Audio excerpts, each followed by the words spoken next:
ଆଜିର ଆମର ଆଲୋଚନାର ବିଷୟବସ୍ତୁ ହେଉଛି କ୍ୟାପିଟାଲିଜିମ୍ ବା ପୁଞ୍ଜିବାଦ। ଯଦି ଆମେ ମନେ ପକାଇବା ଆମର ପୂର୍ବ କ୍ଲାସ୍ରେ ଆମେ ଆଲୋଚନା କରିଥିଲେ କିଭଳି ଭାବରେ ବିଭିନ୍ନ ପ୍ରକାରର ମୋଡ୍ ଅଫ୍ ପ୍ରଡକ୍ସନ୍ ବା ଯେଉଁ ଉତ୍ପାଦନର ପନ୍ଥା ରହିଥିଲା ତାହା କିଭଳି ଭାବେ ଭିନ୍ନ ଥିଲା ଏବଂ ଏହା କିଭଳି ଭାବେ ସମାଜର ଯେଉଁ ପ୍ରଗତି ହେଲା ବା ଟ୍ରାନ୍ସଫର୍ମେସନ୍ ହେଲା ବା ସମାଜରେ ଯେଉଁ ସାମାଜିକ ପରିବର୍ତ୍ତନ ହେଲା ଏହା ସହିତ କିଭଳି ଭାବେ ଏ ଯେଉଁ ଉତ୍ପାଦନର ଯେଉଁ ପନ୍ଥା ଥିଲା ତାହା କିଭଳି ଭାବେ ପରିବର୍ତ୍ତିତ ହୋଇଥିଲା। ଆମେ ଆଲୋଚନା କରିଥିଲେ ଏ ଯେଉଁ ଉତ୍ପାଦନର ଯେଉଁ ପନ୍ଥା ଗୁଡ଼ିକ କିଭଳି ଭାବେ ଭିନ୍ନ ଭିନ୍ନ ସମାଜରେ ଭିନ୍ନ ଭିନ୍ନ ପ୍ରକାରର ଉତ୍ପାଦନ ପନ୍ଥା ଥିଲା ଏବଂ ଏହାକୁ ନେଇ କିଭଳି ଭାବେ ଅର୍ଥନୀତି ସମାଜଶାସ୍ତ୍ର ବା ଆର୍ଥିକ ସମାଜଶାସ୍ତ୍ରର ଯେଉଁ ସ୍କଲାର ମାନେ ଥିଲେ ସେମାନେ କିଭଳି ଭାବେ ତାଙ୍କର ମତ ଉପସ୍ଥାପନ କରିଥିଲେ। ଯଦି ଦେଖିବା ଯେ ଆମେ ପ୍ରଥମେ କ୍ୟାପିଟାଲିଜିମ୍ ବା ପୁଞ୍ଜିବାଦ ବିଷୟରେ ଆଲୋଚନା କରିବା ପୂର୍ବରୁ ଆମେ ଜାଣି ରଖିବା ଯେ ମୋଡ୍ ଅଫ୍ ପ୍ରଡକ୍ସନ୍ ବା ଯେଉଁ ଉତ୍ପାଦନର ପନ୍ଥା ଥିଲା ବା ଏହା କହିଲେ ଆମେ କ'ଣ ବୁଝୁ। ପୂର୍ବ କ୍ଲାସ୍ରେ ଆମେ ଏହା ବିଷୟରେ ଆଲୋଚନା କରିଥିଲେ। ମୋଡ୍ ଅଫ୍ ପ୍ରଡକ୍ସନ୍ କହିବାକୁ ଗଲେ ଇଂରାଜୀରେ କୁହାଯାଏ ତାକୁ ଦ we society is organised two produce goods and services. ସମାଜ ଯେଉଁଭଳି ଭାବେ ବ୍ୟବସ୍ଥିତ ହୋଇଛି କୌଣସି ଦ୍ରବ୍ୟ କିମ୍ବା ସେବାକୁ ଉତ୍ପାଦନ କରିବା ପାଇଁ ତାକୁ ମୋଡ୍ ଅଫ୍ ପ୍ରଡକ୍ସନ୍ କୁହାଯାଇଥାଏ ବା ଉତ୍ପାଦନର ପନ୍ଥା କୁହାଯାଇଥାଏ। ଆଉ ଯଦି ଦେଖିବା ଆମେ ଏହି ଉତ୍ପାଦନର ପନ୍ଥା ବା ମୋଡ୍ ଅଫ୍ ପ୍ରଡକ୍ସନ୍କୁ ନେଇ ଅନେକ ଗୁଡ଼ିଏ ଯେଉଁ ସମାଜ ବିଜ୍ଞାନୀ ରହିଲେ ବା ସୋସିଓଲୋଜିଷ୍ଟ ଆମେ କହୁ ସେମାନେ ତାଙ୍କର ମତ ଉପସ୍ଥାପନ କରିଥିଲେ। ଆଉ ସମସ୍ତଙ୍କୁ ଏଇ ଯେଉଁ ମତ ଗୁଡ଼ିକ ଉପସ୍ଥାପନ କରିଥିଲେ ସେମାନଙ୍କ ମଧ୍ୟରେ କାର୍ଲ ମାର୍କ୍ସଙ୍କର ମତଟି ଅନେକାଂଶରେ ଆଦୃତ ହୋଇଥିଲା ଏବଂ ତାଙ୍କର ଯେଉଁ ଆମର ବିଭିନ୍ନ ପ୍ରକାରର ସମାଜ ଏବଂ ବିଭିନ୍ନ ପ୍ରକାରର ସମାଜରେ କିଭଳି ଭାବରେ ବିଭିନ୍ନ ପ୍ରକାରର ଉତ୍ପାଦନର ପନ୍ଥା ସେ ସମାଜର ଲୋକମାନେ ଆପଣାଉଥିଲେ ଉତ୍ପାଦନ କରିବା ପାଇଁ ତାହା ମୁଖ୍ୟତଃ ଲୋକାଦୃତ ହୋଇଥିଲା। ଯଦି ଦେଖିବା ସେ ବିଶ୍ଳେଷଣ କରିଥିଲେ ଆମର ପ୍ରଥମେ ଗୋଟେ ଏସିଆଟିକ୍ ମୋଡ୍ ଅଫ୍ ପ୍ରଡକ୍ସନ୍ ଥିଲା, ଗୋଟେ ସମାଜ ଯେଉଁଠାରେ Asiatic mode of production system ଥିଲା ଯାହା ବିଷୟରେ ଆମେ ପୂର୍ବ କ୍ଲାସ୍ରେ ଆଲୋଚନା କରିଥିଲେ। ଏହା କିଭଳି ଭାବେ ସମ୍ପୂର୍ଣ୍ଣ ଗୋଟେ କିନସିପ୍ ରିଲେସନସିପ୍ ବା ପାରିବାରିକ ସମ୍ପର୍କକୁ ନେଇକରି ପ୍ରଡକ୍ସନ୍ ବା ଉତ୍ପାଦନର ଯେଉଁ ସମ୍ପର୍କଟି ଫଙ୍କସନାଲ୍ ଥିଲା। ଏହାପରେ ଆସିଥିଲା ଆମର ଆନସିଏଣ୍ଟ ମୋଡ୍ ଅଫ୍ ପ୍ରଡକ୍ସନ୍, ତାପରେ ଆମର ଆସିଥିଲା ଫିଉଡାଲ୍ ମୋଡ୍ ଅଫ୍ ପ୍ରଡକ୍ସନ୍। ଯଦି ଦେଖିବା ଯେଉଁ କ୍ୟାପିଟାଲିଷ୍ଟ ମୋଡ୍ ଅଫ୍ ପ୍ରଡକ୍ସନ୍ ବା କ୍ୟାପିଟାଲିଜିମ୍ ଯାହାକୁ କୁହାଯାଏ ଆମର ଯେଉଁ ପୁଞ୍ଜିବାଦୀ ବା ଏହି ଯେଉଁ ଆମର ଯେଉଁ ଉତ୍ପାଦନର ଯେଉଁ ମାଧ୍ୟମଟି ରହିଛି ବା ଯେଉଁ ପନ୍ଥା ରହିଛି ଏହା ମୁଖ୍ୟତଃ ଗୋଟେ ମଡର୍ଣ୍ଣ ସୋସାଇଟି ବା ଗୋଟେ ଆଧୁନିକ ସମାଜର ଏହା ହେଉଛି ବୈଶିଷ୍ଟ୍ୟ। ଏବଂ ଯଦି ଦେଖାଯାଏ ଏଇ ଯେଉଁ ଉତ୍ପାଦନ ବା ଏଇ ଯେଉଁ ପୁଞ୍ଜିବାଦୀ ବା ସମାଜରେ ମୁଖ୍ୟତଃ ଦେଖାଯାଏ ଯେ ସବୁବେଳେ ଗୋଟିଏ ଲୋକ ହିଁ ଗୋଟେ ଫ୍ୟାକ୍ଟ୍ରି ବା ଗୋଟେ ଇଣ୍ଡଷ୍ଟ୍ରି ବା ଗୋଟେ କାରଖାନାକୁ ଓନର୍ ଥାଏ ବା ତାର ମାଲିକ ଥାଏ ଏବଂ ଅନ୍ୟ ପକ୍ଷରେ ତାର ଅଣ୍ଡରରେ ବା ତା ଅଧୀନରେ କେତେ ଗୁଡ଼ିଏ ମାନେ ୱାର୍କର ଯେଉଁ ଆମର କୁହନ୍ତି ବା ଯେଉଁମାନେ କାର୍ଯ୍ୟକର୍ତ୍ତା ସେମାନେ କାମ କରନ୍ତି। ଏବଂ ଯଦି ଆମେ ଯେତିକି ଯେଉଁ ସରପ୍ଲସ୍ ବା ଯେଉଁ ଆମର ପ୍ରଫିଟ୍ ଯେଉଁ ଲାଭ ଆସେ ଯେଉଁ ଗୋଟେ ଫ୍ୟାକ୍ଟ୍ରି କିମ୍ବା ଗୋଟିଏ କାରଖାନା ଏହା ଚାଲିବା ଦ୍ୱାରା ଯେଉଁ ଲାଭଟି ଆସେ ଏ ଲାଭଟି ଯଦିଓ ସମସ୍ତେ ଶ୍ରମଦାନ କରିକି ଗୋଟେ ଫ୍ୟାକ୍ଟ୍ରିକୁ ଚଲେଇଥାନ୍ତି କିନ୍ତୁ ଲାଭଟି ସବୁବେଳେ ଯିଏ ଆମର ରହିଲା ପୁଞ୍ଜିବାଦୀ ତା ପାଖକୁ ହିଁ ଯାଇଥାଏ। ଏବଂ ଏହାକୁ ନେଇ ଅନେକ ଗୁଡ଼ିଏ ତର୍କ ବିତର୍କ ହୋଇଛି ଯେଭଳି ଭାବେ ଗୋଟିଏ ପକ୍ଷରେ ଯେଉଁ ଅର୍ଥନୀତିର ସ୍କଲାର ମାନେ ରହିଲେ ବା ଯେଉଁ ଆମର ବିଶ୍ଳେଷକ ମାନେ ରହିଲେ ସେମାନଙ୍କର କହିବା ଅନୁଯାୟୀ ଯେ କ୍ୟାପିଟାଲିଜିମ୍ ଗୋଟେ ଏଭଳି ବା ପୁଞ୍ଜିବାଦୀ ଯେଉଁମାନେ ଯେଉଁ ରହିଲେ ପୁଞ୍ଜିବାଦୀ ଯେଉଁ ସମାଜ ରହିଲା ବା ଯେଉଁ ମୋଡ୍ ଅଫ୍ ପ୍ରଡକ୍ସନ୍ ରହିଲା ଏହା ସବୁବେଳେ ଗୋଟେ ଗ୍ରୋଥ୍ ଆଉ ପ୍ରୋଗ୍ରେସ୍ ଆଡ଼କୁ ସମାଜକୁ ନେଇଯାଇଥାଏ ବା ଗୋଟେ ଉନ୍ନତି ଦିଗରେ ସମାଜକୁ ନେଇଯାଇଥାଏ। କିନ୍ତୁ ଅପର ପକ୍ଷରେ ଯେଉଁ ଆମର ସ୍କଲାର ମାନେ ରହିଲେ ମୁଖ୍ୟତଃ ମାର୍କ୍ସବାଦୀ ବା ଯେଉଁ ଆମର କୁହାଯାଏ ଯେଉଁମାନେ ମାର୍କ୍ସଙ୍କର ଯେଉଁ ଚିନ୍ତାଧାରାକୁ ନେଇକରି ତାଙ୍କର ଗବେଷଣା କରିଛନ୍ତି ସେମାନଙ୍କର କହିବା ଅନୁଯାୟୀ ଯେ କ୍ୟାପିଟାଲିଜିମ୍ ବା ଯେଉଁ ଆମର ପୁଞ୍ଜିବାଦୀ ଯେଉଁ ସମାଜ ରହିଛି ଏହା ସବୁବେଳେ ଗୋଟିଏ ପକ୍ଷର ଯେଉଁ ଆମର କୁହାଯାଏ ଉନ୍ନତିକୁ ସବୁବେଳେ ଆଗେଇ ନେବାରେ ବା ଆଚିଭ୍ କରିବାରେ ସାହାଯ୍ୟ କରିଥାଏ। ଏବଂ ଅପର ପକ୍ଷରେ ଯେଉଁ ଆମର ରହିଲେ ଯେଉଁମାନେ ୱାର୍କିଂ କ୍ଲାସ୍, ଯେଉଁମାନେ ପ୍ରକୃତରେ ନିଜର ସମଦାନ ଦେଇ କାମ କରିଥାନ୍ତି ଏବଂ ଯେଉଁ ଉତ୍ପାଦନରେ ମୁଖ୍ୟ ଭୂମିକା ଅଂଶଗ୍ରହଣ କରିଥାନ୍ତି, ମୁଖ୍ୟ ଭୂମିକା ଅଂଶଗ୍ରହଣ କରିଥାନ୍ତି, ସେମାନଙ୍କର ଆକ୍ଚୁଆଲି ପ୍ରକୃତରେ କୌଣସି ଏତେ ବେଶୀ ଲାଭ ହୋଇନଥାଏ ଏବଂ ସେମାନଙ୍କୁ ଯେଉଁ ଲାଭ ପୁଞ୍ଜି ରହିଲା ବା ଯେଉଁ ଆମର ପ୍ରଫିଟ୍ ରହିଲା ବା ଲାଭ ପୁଞ୍ଜି ରହିଲା, ସେଥିରୁ କୌଣସି ତାଙ୍କୁ ଅଂଶ ଦିଆଯାଇନଥାଏ ଏବଂ ସେମାନେ ମୁଖ୍ୟତଃ ସବୁବେଳେ ଗୋଟେ ଶୋଷଣର ଶିକାର ହୋଇଥାନ୍ତି। ଯଦି ଦେଖିବା ଆମର ମୁଖ୍ୟ ତିନୋଟି ଉପାଦାନରେ ରହିଛି ଯେଉଁ ଆମର କ୍ୟାପିଟାଲିଜିମ୍ ବା ପୁଞ୍ଜିବାଦୀ ସୋସାଇଟି ସମାଜର, କ୍ୟାପିଟାଲିଷ୍ଟ ସୋସାଇଟିର, ଏହାକୁ ନେଇକରି ଆମ ଯଦି ଆଲୋଚନା କରିବା ଆମେ ଦେଖିବା ଗୋଟେ ହେଲା ପ୍ରଥମଟି ହେଲା ଲେବର ବା ଶ୍ରମ। ଏବଂ ଶ୍ରମରେ ଦେଖାଯାଏ ଯେ ଆମର ଯେଉଁ ପୁରୁଣା ସମାଜ ଥିଲା, ଯେଉଁ ଆମର ଟ୍ରାଡିସନାଲ ସୋସାଇଟି ଥିଲା ବା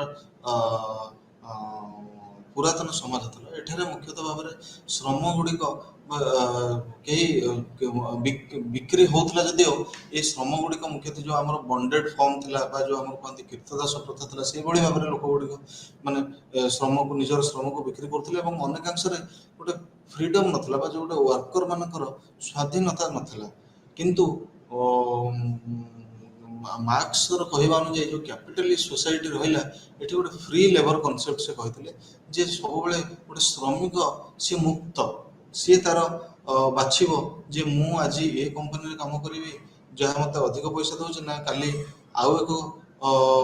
ଯେଉଁ ଆମର କାରଖାନା ରହିଲା ସେଠି ଯାଇ କାମ କରିବି ଯିଏ ମୋତେ ତାଠୁ ଅଧିକ ପାରିଶ୍ରମିକ ଦେଉଛି। ତେଣୁ ଗୋଟେ ଫ୍ରି ଲେବର କନସେପ୍ଟ ବା ମୁକ୍ତ ଯେଉଁ ଶ୍ରମିକ ଆମର କନସେପ୍ଟଟିକୁ ମାର୍କ୍ସ ଆଣିଥିଲେ ଏବଂ ଏଇ ମୁକ୍ତ ଶ୍ରମିକମାନେ ସେମାନେ ସବୁବେଳେ ପାରିଶ୍ରମିକ ପାଇଁ କାମ କରୁଥିଲେ। ଆମେ ଯଦି ଦେଖିବା ଗୋଟେ ଫ୍ୟୁଡାଲ ସୋସାଇଟିରେ ସେମାନଙ୍କର ଜୀବିକା ନିର୍ବାହର ପନ୍ଥା ଥିଲା କେବଳ ସେମାନେ ଯେଉଁ ଫ୍ୟୁଡାଲ ଲର୍ଡ ଥିଲେ ତାଙ୍କର ଜମିରେ କାମ କରି ଯାହା କିଛି ସେ ଫ୍ୟୁଡାଲ ଲର୍ଡ ଦେଉଥିଲା ବା ଯେଉଁ ମାନେ ଆମର ଖାଦ୍ୟଶସ୍ୟ ହେଉ କିମ୍ବା କୌଣସି ତାର ଯେଉଁ ପାରିଶ୍ରମିକ ତାଙ୍କ ହିସାବରେ ସେ ଦେଉଥିଲେ। କିନ୍ତୁ ଏଠି ଯେଉଁ ଆମର ରହିଲା ସିଷ୍ଟମ୍ ରହିଲା ଆମର ପୁଞ୍ଜିବାଦୀ ସମାଜରେ, ଏଠାରେ ମୁଖ୍ୟତଃ ଯେଉଁ ପୁଞ୍ଜିବାଦର ଯେଉଁ ମୁଖ୍ୟ ଯେଉଁ ଏଲିମେଣ୍ଟ ରହିଲା ତା ଭିତରେ ଲେବର ଏଇଥିପାଇଁ ଗୋଟେ ଇମ୍ପୋର୍ଟାଣ୍ଟ ଫ୍ୟାକ୍ଟର, କାରଣ ଯାହା ଆମେ କହିଲେ ଏଠାରେ ଲେବର ହେଉଛି ଫ୍ରି ଲେବର ଏବଂ ସବୁବେଳେ ଲେବର କାମ କରିଥାନ୍ତି କେବଳ ନିଜର ପାରିଶ୍ରମିକ ପାଇବା ପାଇଁ। ଏବଂ ଏଠାରେ ଦେଖାଗଲା ଯେଉଁ private ownership of means of production, private ownership ଯେଉଁ ବ୍ୟକ୍ତିଗତ ଯେଉଁ ଓନରସିପ୍ ବା ମାଲିକାନା ଯେଉଁ ରହିଛି, ଏହା ମୁଖ୍ୟତଃ ଗୋଟେ ନିର୍ଦ୍ଦିଷ୍ଟ ବ୍ୟକ୍ତି ସିଏ ଆମର ଜମି ହେଲା, ଭୂମି ହେଲା ବା ଆମର ଯେଉଁ ମେସିନ୍ ଯନ୍ତ୍ରପାତି ରହିଲା ବା ଯେଉଁ ଆମର କ୍ୟାପିଟାଲ ରହିଲା ବା ପୁଞ୍ଜି ରହିଲା, ଏହା ସବୁବେଳେ ଗୋଟେ ବ୍ୟକ୍ତି ବିଶେଷ ଏହାର ମାଲିକ ହୋଇଥାଏ। ଏବଂ ସେମାନେ ଯେଉଁ ଉତ୍ପାଦନ କରନ୍ତି, ଯେଉଁ ବସ୍ତୁର ଉତ୍ପାଦନ କରନ୍ତି, ଏହା ମୁଖ୍ୟତଃ ଆମର ଆଦାନ ପ୍ରଦାନ କରାଯାଇଥାଏ। ଏବଂ ଦେଖାଯାଏ ଯେ ଯେଉଁ ଆମର ଦୁଇଟି ଶ୍ରେଣୀ ରହିଲେ, ଯେଉଁ ଶ୍ରେଣୀଟି ଆମର ଯେଉଁ ଉତ୍ପାଦନର ମାଧ୍ୟମ ଯେଉଁ ଗୁଡ଼ିକ ରହିଲା, ଯେଭଳି ଭାବେ ଆମର ଜମି ହେଲା କିମ୍ବା ଯନ୍ତ୍ରପାତି ହେଲା କିମ୍ବା ଆମର ଅର୍ଥ ହେଲା, ଅର୍ଥରାଶି ହେଲା, ଏଗୁଡ଼ିକ ଯେଉଁ ମିନ୍ସ ଅଫ୍ ପ୍ରଡକ୍ସନ ବା ଯେଉଁ ଉତ୍ପାଦନର ମାଧ୍ୟମ ଗୁଡ଼ିକ ରହିଲା, ଆକୁ ଯେଉଁମାନେ ଏହାର ମାଲିକ ହୋଇଥାନ୍ତି ତାଙ୍କୁ ମାର୍କ୍ସଙ୍କ ଭାଷାରେ ଆମେ ବୁର୍ଜୁଆଇଜ କ୍ଲାସ କହୁଥାଉ। ଏବଂ ଯେଉଁମାନେ କେବଳ ନିଜର ଶ୍ରମ ବିକ୍ରି କରି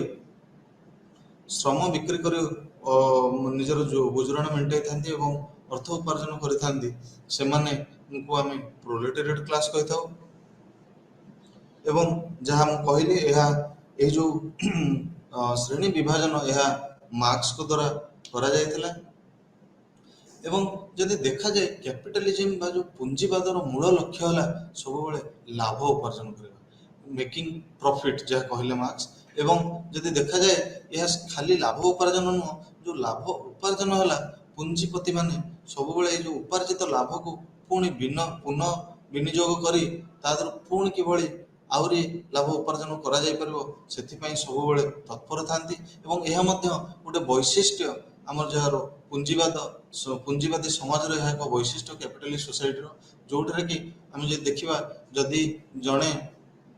ପ୍ରଥମେ 5 ଏକର ଜମିରେ ଚାଷ କରି 10,000 ଟଙ୍କା ବିନିଯୋଗ କରିଛି ଏବଂ ପରେ ଯଦି ଦେଖାଯାଏ ସେ ଯେଉଁ 10,000 ଟଙ୍କା ବିନିଯୋଗ କରିବା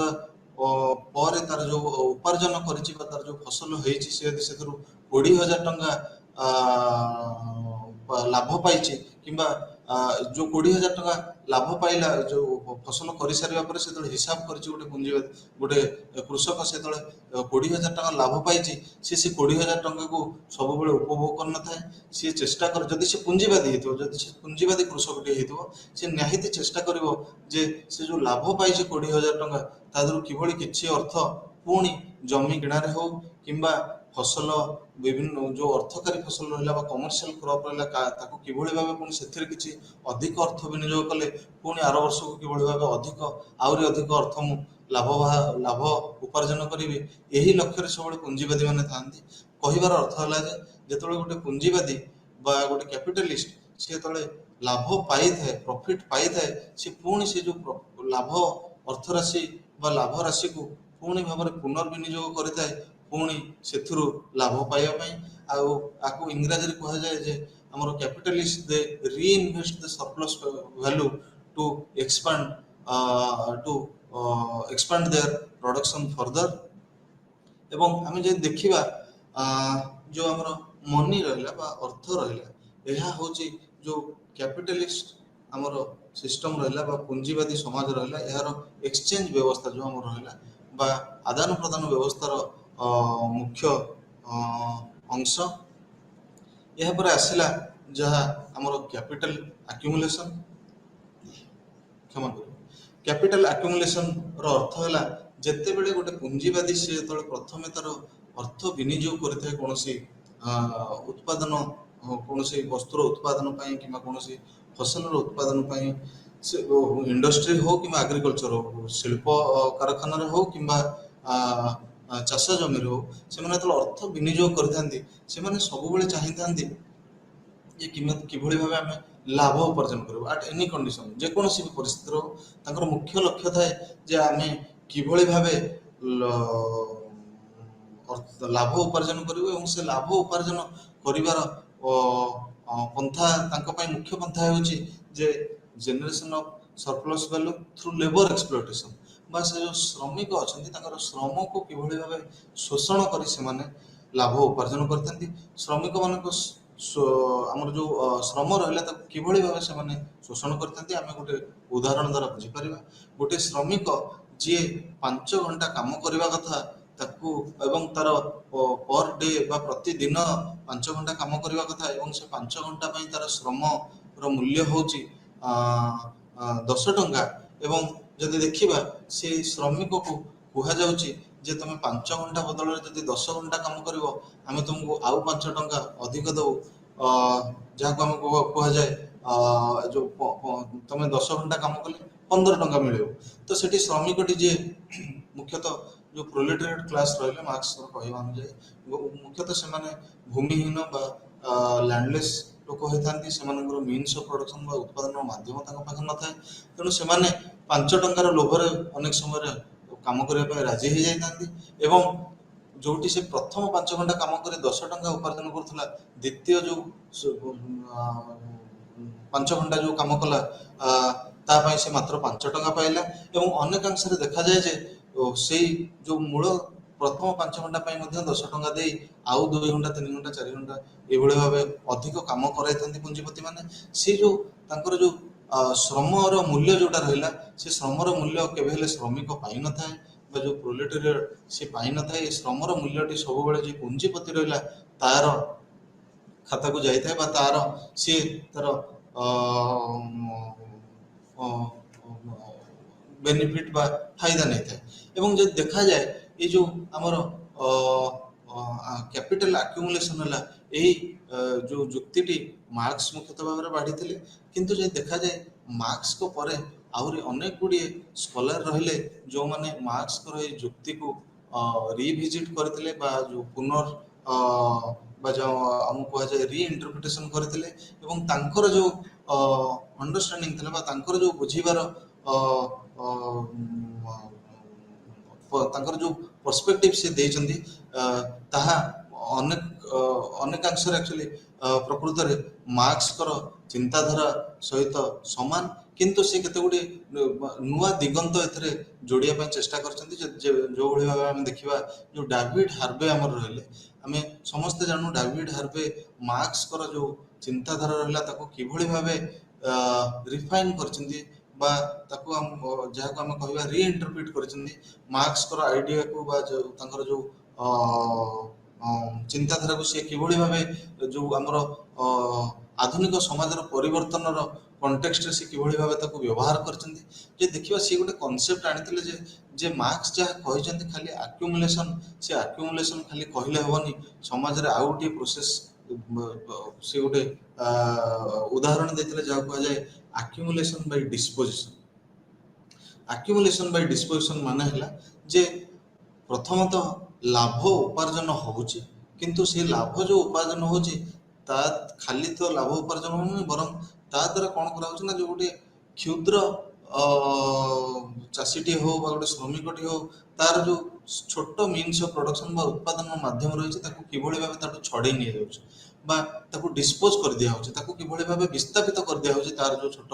ମିନ୍ସ ଅଫ୍ ପ୍ରଡକ୍ସନ୍ ବା ଯେଉଁ ଆମର ଉତ୍ପାଦନର ମାଧ୍ୟମ ରହିଛି। ଏହା ଦ୍ୱାରା କ'ଣ ହେବ ନା ଯେଉଁ ଛୋଟ କ୍ଷୁଦ୍ର ଶ୍ରମିକଟି ହେଉ ବା କ୍ଷୁଦ୍ର ଚାଷୀଟି ହେଉ, ସିଏ ଯେତେବେଳେ ତା ନିଜର ଖଣ୍ଡେ ଜମି ଅଛି, ସିଏ ତାର ଯେଉଁ ସ୍ୱଳ୍ପ ପରିମାଣର ଯେଉଁ ସ୍ୱାଧୀନତା ରହିଛି ନିଜ ଜମିରେ ନିଜେ କାମ କରି ନିଜେ ଲାଭ ଉପାର୍ଜନ କରିବା ପାଇଁ, ସେଇ ଯେଉଁ ସ୍ୱାଧୀନତାଟାକୁ ଛଡ଼େଇ ନିଆଯାଏ ଏବଂ ତାକୁ ସମ୍ପୂର୍ଣ୍ଣ ଭାବରେ ଗୋଟେ ୱେଜ୍ ଲେବର କରିଦିଆଯାଏ ବା ଗୋଟେ ପ୍ରୋଲେଟେରିଏଟ୍ କରିଦିଆଯାଏ। ଏଇ ପ୍ରୋସେସଟି ଯେଉଁ ହୁଏ, ଏହା ପ୍ରୋସେସ ମାର୍କ୍ସ ଡାଭିଡ୍ ହାର୍ଭେଙ୍କର କହିବା ଅନୁଯାୟୀ ଏହି ପ୍ରୋସେସଟି କୌଣସି କ୍ୟାପିଟାଲିଷ୍ଟ ବା ଯେଉଁ ପୁଞ୍ଜିବାଦୀକୁ ବାଧ୍ୟ କରି କୌଣସି ପୁଞ୍ଜିବାଦୀ କେବେ ହେଲେ ତାକୁ ବାଧ୍ୟ କରି ନଥାଏ ବା କୌଣସି ଗୋଟେ ଶ୍ରମିକ ହେଉ କିମ୍ବା ଗୋଟେ କ୍ଷୁଦ୍ର ଚାଷୀ ହେଉ କିମ୍ବା ଗୋଟେ ଛୋଟ ବ୍ୟବସାୟୀ ହେଉ ତାକୁ କେବେ ହେଲେ ବାଧ୍ୟ କରାଯାଇନଥାଏ, କିନ୍ତୁ ଏଭଳି ଭାବରେ ଗୋଟେ କଣ୍ଡିସନ କ୍ରିଏଟ୍ କରାଯାଇଥାଏ, ଗୋଟେ ପରିସ୍ଥିତି ସୃଷ୍ଟି କରାଯାଇଥାଏ ଯେ ସେ ଯେଉଁ କ୍ଷୁଦ୍ର ଚାଷୀ ହେଲା କିମ୍ବା ଛୋଟ ବ୍ୟବସାୟୀ ହେଲା ସେ ବାଧ୍ୟ ହୋଇଥାଏ ତାର ଯେଉଁ ଛୋଟ ଯେଉଁ ଉପାର୍ଜନର ବା ଉତ୍ପାଦନର ଯେଉଁ ପନ୍ଥା ଅଛି ତାକୁ କିଭଳି ଭାବେ ସେଇ ଯେଉଁ କ୍ୟାପିଟାଲିଷ୍ଟ ରହିଲା ବା ପୁଞ୍ଜିବାଦୀ ରହିଲା ତାକୁ କିଭଳି ଭାବେ ବିକ୍ରୟ କରି ସିଏ ଗୋଟେ ୱେଜ୍ ଲେବର ବା ଶ୍ରମିକ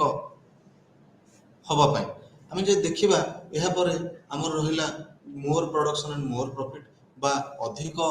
ଉପାର୍ଜନ ଏବଂ ଅଧିକ ଲାଭ। ସବୁବେଳେ ଆମେ ଦେଖାଯାଉ ଯେ ଗୋଟେ କ୍ୟାପିଟାଲିଷ୍ଟ ସୋସାଇଟିରେ ଉତ୍ପାଦନର ପରିମାଣ ସବୁବେଳେ ଅଧିକ, କାରଣ ଆମେ ଯାହା କହିଲେ ଏଇ ସୋସାଇଟି ବା ଏଇ ସମାଜ ସବୁବେଳେ ଆମର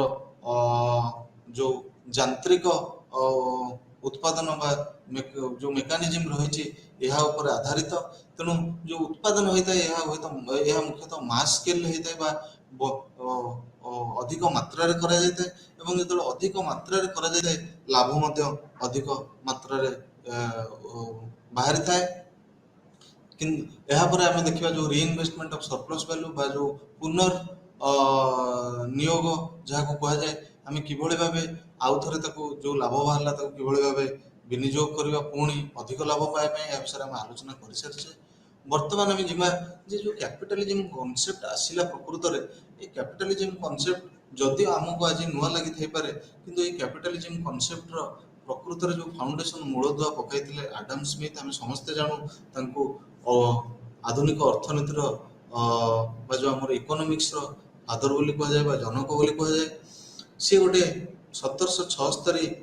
ମସିହାରେ ଗୋଟେ ଯେଉଁ ଆମର ମୁକ୍ତ ଯେଉଁ ବଜାର ରହିଲା ବା ଫ୍ରି ମାର୍କେଟ ତାକୁ ଡିଫେଣ୍ଡ କରି ଗୋଟେ ବା ଫ୍ରି ଇକୋନୋମି ଯା ମୁକ୍ତ ଅର୍ଥନୀତି ଉପରେ ଗୋଟେ ବହି ଲେଖିଥିଲେ ଯାହାକୁ ଆମେ କହୁ ଦ ୱେଲ୍ଥ ଅଫ୍ ନେସନ୍ସ। ସେଠାରେ ସେ କହିଥିଲେ ଗୋଟେ ପ୍ରିନ୍ସିପଲ କହିଥିଲେ ବା ଗୋଟେ ଆଧାର କହିଥିଲେ ଯାହାକୁ କୁହାଯାଏ ଲେସେସ୍ ଫେୟାର, ଯାହାର ଅର୍ଥ ହେଲା ଯେ ଯେଉଁ ଆମର ଷ୍ଟେଟ୍ ଇଣ୍ଟରଭେନସନ୍ ବା ଯେଉଁ ସରକାରଙ୍କର ଯେଉଁ ସବୁଥିରେ ଇନଭଲ୍ଭ ହେବା ବା ଯେଉଁ ଆମର ଷ୍ଟେଟ୍ର ଯେଉଁ ଆମର ଇନଭଲ୍ଭମେଣ୍ଟ, ଯେଉଁ ପ୍ଲାନ୍ ଆଣ୍ଡ ପଲିସିଜ୍ ରହିଛି ବା ଆମର ଯେଉଁ ଯୋଜନା ଗୁଡ଼ିକ ରହିଛି ଅର୍ଥନୈତିକ ବିକାଶ ପାଇଁ, ଯଦି ଏଥିରେ ତାଙ୍କର କହିବା ଅନୁଯାୟୀ ଯଦି ଷ୍ଟେଟ୍ ସବୁ କ୍ଷେତ୍ରରେ ମୁଖ୍ୟତଃ ଯେଉଁ ଆମର ଅର୍ଥନୀତିର ଯେଉଁ ପ୍ଲାନ୍ ଏବଂ ପଲିସିଜ୍ ଗୁଡ଼ିକ ରହିଛି ଯଦି ସବୁ କ୍ଷେତ୍ରରେ ଷ୍ଟେଟ୍ ଇଣ୍ଟରଫିୟର କରିବ ବା ସବୁ କଥାରେ ତର୍ଜମା କରିବ ଷ୍ଟେଟ୍, ତାହେଲେ ଏଇ ଯେଉଁ ଆମର ଅର୍ଥନୀତି ରହିଛି ଏହା କେବେ ହେଲେ ଆଗକୁ ଯାଇପାରିବନି। ମାର୍କେଟ ଇକୋନୋମି ଯୋଉଟା କୁହାଯାଏ, ଯୋଉ ବଜାର ଅର୍ଥନୀତି କେବେ ହେଲେ ଆଗକୁ ଯାଇପାରିବନି। ଏବଂ ସେ କହିବା କଥା ସରକାର ସବୁବେଳେ government should not interfere with the economy, ବା ଆମର ସରକାର ସବୁବେଳେ ଆମର ଯାହାକୁ କୁହାଯାଏ ଅର୍ଥନୈତିକ କ୍ଷେତ୍ର ମାମଲାରେ ବା ଅର୍ଥନୈତିକ ଯୋଉ ଯୋଜନା ସବୁ ରହିଛି ସେଥିରେ ହସ୍ତକ୍ଷେପ ନ କରିବା କଥା। ଏବଂ ଗୋଟେ ଯୋଉ ପ୍ରାଇଭେଟ ସେକ୍ଟର ରହିଲା ବା ଯୋଉ ଆମର ଘରୋଇ ସଂସ୍ଥା ଗୁଡ଼ିକ ରହିଲା ତାକୁ ସବୁବେଳେ ଫ୍ରି ହ୍ୟାଣ୍ଡ ଦେବା କଥା, ବା ତାଙ୍କୁ ସବୁବେଳେ ମୁକ୍ତ ପରିବେଶ ଛାଡ଼ିବା କଥା ଅର୍ଥନୈତିକ ବିକାଶ କରିବା ପାଇଁ। ଏହାପରେ ଯଦି ଦେଖିବା ଆମେ ଯୋଉ କ୍ୟାପିଟାଲିଜିମ୍ କନସେପ୍ଟ ଆସିଲା, ଏ ଯୋଉ କ୍ୟାପିଟାଲିଜିମ୍ ପ୍ରକୃତରେ ଏହି କନସେପ୍ଟକୁ ଯୋଉ ପପୁଲାର କରିବାରେ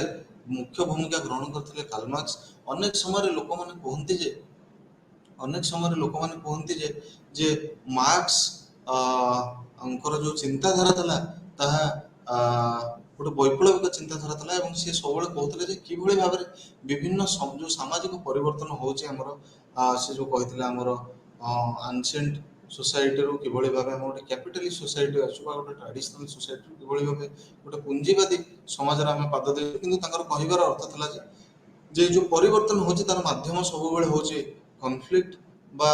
ଯୋଉ ଆମର କନ୍ଦଳ, ଏବଂ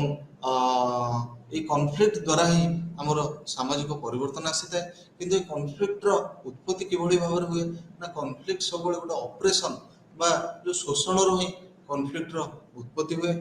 ଏବଂ ସେ କହିଲେ ଯେ ଯୋଉ ଆମର ମଣିଷ ସମାଜର ଯୋଉ ଇତିହାସ ରହିଛି, କ୍ୟାପିଟାଲିଜିମ୍ ବା ପୁଞ୍ଜିବାଦ ହଉଛି ଏହା ତାର ଗୋଟେ ସୋପାନ। ଏବଂ ଦେଖିଲା ଯେ ଯୋଉ ଆମର କ୍ୟାପିଟାଲିଜିମ୍ ବା ପୁଞ୍ଜିବାଦର ଯୋଉ ପୂର୍ବ ସୋପାନଟି ଥିଲା, ଆମେ ଯାହାକୁ ଫ୍ୟୁଡାଲିଜିମ୍ ଭାବରେ ଜାଣୁ। ଏଇ ଫ୍ୟୁଡାଲିଜିମ୍ ରେ ଯୋଉ ଆମର ଦୁଇଟି ଶ୍ରେଣୀ ଥିଲେ, ଗୋଟେ ଫ୍ୟୁଡାଲ ଲର୍ଡ ଥିଲେ ଏବଂ ଆଉ ଗୋଟେ ସର୍ଭ ଥିଲେ, ଯୋଉମାନେ କି ମାନେ ତାଙ୍କର ଶ୍ରମିକ ହୋଇ କାମ କରୁଥିଲେ ଫ୍ୟୁଡାଲ ଲର୍ଡସ ମାନଙ୍କର। କିନ୍ତୁ ଯେତେବେଳେ ଏଇ ଯୋଉ ସିଷ୍ଟମ ଭିତରେ ଯେତେବେଳେ କନ୍ଦଳ ଦେଖାଗଲା ଏବଂ ଯୋଉ ସର୍ଭ ମାନେ ଥିଲେ ସେମାନେ ରେଜିଷ୍ଟ କଲେ ବା ଆନ୍ଦୋଳନ କଲେ, ବିପ୍ଳବ ଆଣିଲେ, ବିପ୍ଳବ ଯାହାକୁ କୁହାଯାଏ ବିପ୍ଳବ ଆଣିବା ଦ୍ୱାରା ଏ ଯୋଉ ସମାଜଟି ଭାଙ୍ଗି ଯାଇଥିଲା। ଏବଂ ସମାଜ ଭାଙ୍ଗି ଯିବା ଦ୍ୱାରା କଣ ହେଲା ନା, ଯୋଉ ଫ୍ୟୁଡାଲ ଲର୍ଡ ମାନେ ଥିଲେ ବା ଯୋଉ ଆମର ସେ ସମୟରେ ଯୋଉ ମାଲିକ ମାନେ ଥିଲେ, ତାଙ୍କର ଯୋଉ ଜମିରେ କୀର୍ତ୍ତଦାସ ହେଇ ବାନ୍ଧି ହୋଇ କୀର୍ତ୍ତଦାସ ଗୁଡ଼ିକ ଯୋଉ ବାନ୍ଧି ହୋଇ ରହିଥିଲେ, ସେମାନେ ମୁକ୍ତ ହେଇଗଲେ। ଏବଂ ସେମାନେ ମୁକ୍ତ ହୋଇ ଯୋଉ ଆମର ସହର ଥିଲା, ସହର ଅଭିମୁଖେ ଯାତ୍ରା କଲେ। ଏବଂ କିଛି ଲୋକ ଚାହିଁଲେ ସହରରେ ମଧ୍ୟ ରହିଗଲେ, କାରଣ ସେମାନଙ୍କର ନିଜର ଜମି ନଥିଲା। ଏବଂ ଦେଖାଗଲା ଯେ ଏଇ ଯୋଉ ସହର ଗୁଡ଼ିକ ଧୀରେ ଧୀରେ ବଢିବାକୁ ଆରମ୍ଭ ହେଲା, ଏବଂ ଏଇ ଯୋଉ ଫ୍ୟୁଡାଲ ଯୋଉ ସର୍ଭ ମାନେ ବା ଯୋଉ ଶ୍ରମିକ ମାନେ ଗ୍ରାମାଞ୍ଚଳରୁ ସବୁ ଯାଇ ସହରରେ ରହିଥିଲେ, ସେମାନଙ୍କ ପାଇଁ ଯୋଉ ଆମର ସହରର ଯୋଉ ଇଣ୍ଡଷ୍ଟ୍ରି ଗୁଡ଼ିକ ଥିଲା ବା ଯୋଉ କାରଖାନା ଗୁଡ଼ିକ ଥିଲା, ତାଙ୍କ ପାଇଁ କାମ ଯୋଗାଇ ଦେଲା। ଏବଂ ଏହା ଦ୍ୱାରା ଆମର ଯୋଉ କ୍ୟାପିଟାଲିଷ୍ଟ ବା ପୁଞ୍ଜିବାଦୀ ସମାଜର ଆରମ୍ଭ ହୋଇଥିଲା, ସୃଷ୍ଟି ହୋଇଥିଲା। ଏବଂ ଯଦି ଦେଖାଯାଏ ଏଇ ଯୋଉ ଲେବର ଗୁଡ଼ିକ ଗଲେ ବା ଶ୍ରମିକ ଗୁଡ଼ିକ ଗଲେ, ଏମାନେ ଯାଇକି ସେଇ ଇଣ୍ଡଷ୍ଟ୍ରିରେ କାମ କରିବା ଆରମ୍ଭ କଲେ। ଯଦି ଦେଖାଯାଏ ଯେ ଯୋଉ ଆମର ମୁଖ୍ୟ ଯୋଉ ଫିଚର୍ସ ରହିଛି ପୁଞ୍ଜିବାଦର, ମାର୍କ୍ସଙ୍କର କହିବା ଅନୁଯାୟୀ ସେଗୁଡ଼ିକ କ'ଣ ଥିଲା ବା ଯୋଉ ବୈଶିଷ୍ଟ୍ୟ ଗୁଡ଼ିକ କ'ଣ ଥିଲା, ଯେ ଦେଖିବା ଆମେ ଯେ ମାର୍କ୍ସଙ୍କର କହିବା ଅନୁଯାୟୀ ଯୋଉ ଉତ୍ପାଦନ ହଉଥିଲା, ଏ ଉତ୍ପାଦନର ମୁଖ୍ୟ ଲକ୍ଷ୍ୟ ସବୁବେଳେ ଥିଲା ବିକ୍ରି, ବଜାରରେ ବିକ୍ରି ବା ମାର୍କେଟ ଓରିଏଣ୍ଟେଡ ପ୍ରଡକ୍ସନ ଯାହାକୁ ଆମର କୁହାଯାଏ। ଉତ୍ପାଦନ ସବୁବେଳେ ଯୋଉ ପୁଞ୍ଜିବାଦୀ ମାନେ କରୁଥିଲେ, ସେମାନଙ୍କର ଲକ୍ଷ୍ୟ ଥିଲା କିଭଳି ଭାବେ ଆମେ ଏହାକୁ ନେଇ ବଜାରରେ ବିକ୍ରି କରିବୁ। କିନ୍ତୁ ଯୋଉ ପୁରୁଣା ସମାଜ ଗୁଡ଼ିକ ଆମର ଯଦି ସବୁ ରହିଥିଲା, ଯେ ଦେଖାଯାଏ ଉତ୍ପାଦନ ସବୁବେଳେ ସେଲ୍ଫ ୟୁଜ ବା ସେଲ୍ଫ ସବସିଷ୍ଟେନ୍ସ ଯାହାକୁ କୁହାଯାଏ। ଲୋକମାନେ ସବୁବେଳେ ଉତ୍ପାଦନ କରନ୍ତି ନିଜର ଯୋଉ ଏତିକି ଆବଶ୍ୟକତା ଅଛି ତାକୁ ପୂରଣ କରିବା ପାଇଁ। କିନ୍ତୁ କ୍ୟାପିଟାଲିଜିମରେ ତାଙ୍କର କହିବା କଥା, ମାର୍କ୍ସଙ୍କର କହିବା ଅନୁଯାୟୀ ବା ଯୋଉ ପୁଞ୍ଜିବାଦ ରହିଲା ବା ପୁଞ୍ଜିବାଦୀ ସମାଜରେ ଲୋକମାନେ ସବୁବେଳେ ଉତ୍ପାଦନ କରିଥାନ୍ତି ବଜାରକୁ, ବଜାରର ଚାହିଦା ଅନୁଯାୟୀ, ଏବଂ ବଜାର ଉପଯୋଗୀ ଉତ୍ପାଦନ ହୋଇଥାଏ। ଏବଂ ଯୋଉ ଆମର ଦ୍ୱିତୀୟରେ ସେ କହିଲେ ଯେ ଗୋଟେ ଲେବର ଯୋଉ ରହିଲା ବା ଶ୍ରମ ରହିଲା, ଶ୍ରମଟା ସବୁବେଳେ କମୋଡିଫିକେସନ ହେଇଯାଇଛି ବା ଯୋଉଟା ଆମର କୁହାଯାଏ ଯୋଉ ଗୋଟେ ବସ୍ତୁ ଭଳି ହେଇଯାଇଛି। ଗୋଟେ ବସ୍ତୁ ଯେଭଳି ବଜାରରେ ଆମର ବିକ୍ରି କରାଯାଏ ଏବଂ ବସ୍ତୁର ଗୋଟେ ନିର୍ଦ୍ଧାରିତ ମୂଲ୍ୟ ଥାଏ, ବର୍ତ୍ତମାନ ଯୋଉ ଶ୍ରମିକ ମାନେ ସେମାନେ ଦୋ ଦେ ସେମାନେ ଗୋଟେ ଜୀବନ୍ତ ଗୋଟେ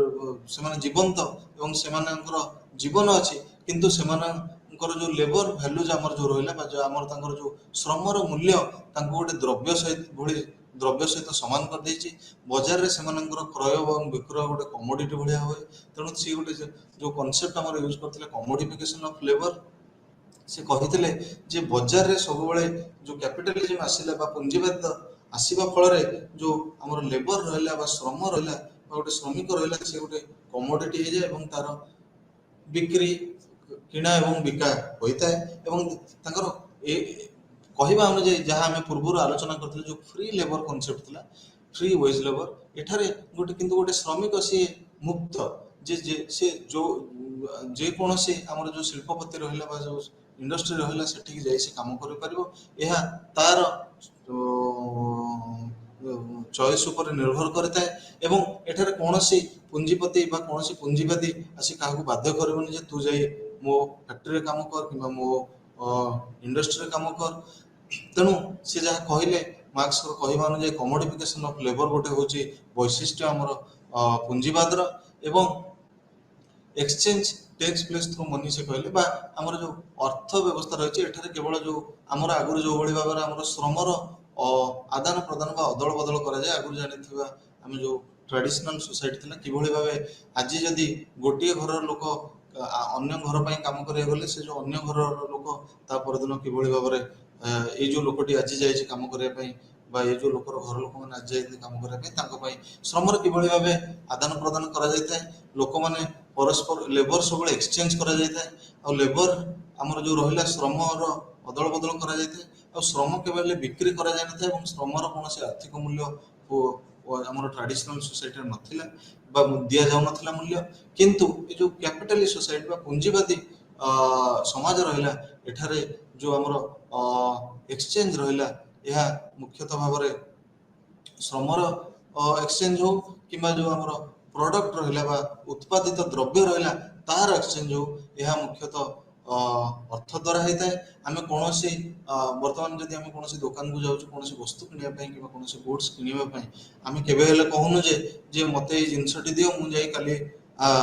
ତମର ଏଇ କାମଟି କରିଦେବି, ନାହିଁ। ଆମେ ସବୁବେଳେ ଯେତେବେଳେ ବଜାରକୁ ଯାଉଛୁ କିମ୍ବା ଯେତେବେଳେ ମାର୍କେଟକୁ ଯାଉଛୁ ଆମେ ସବୁବେଳେ ଅର୍ଥ ରାଶି ନେଇକି ଯାଉଛୁ ଏବଂ କୌଣସି ଯୋଉ ଆମର ଦ୍ରବ୍ୟର ଯେତିକି ମୂଲ୍ୟ ଆମେ ତାକୁ ଦେଇ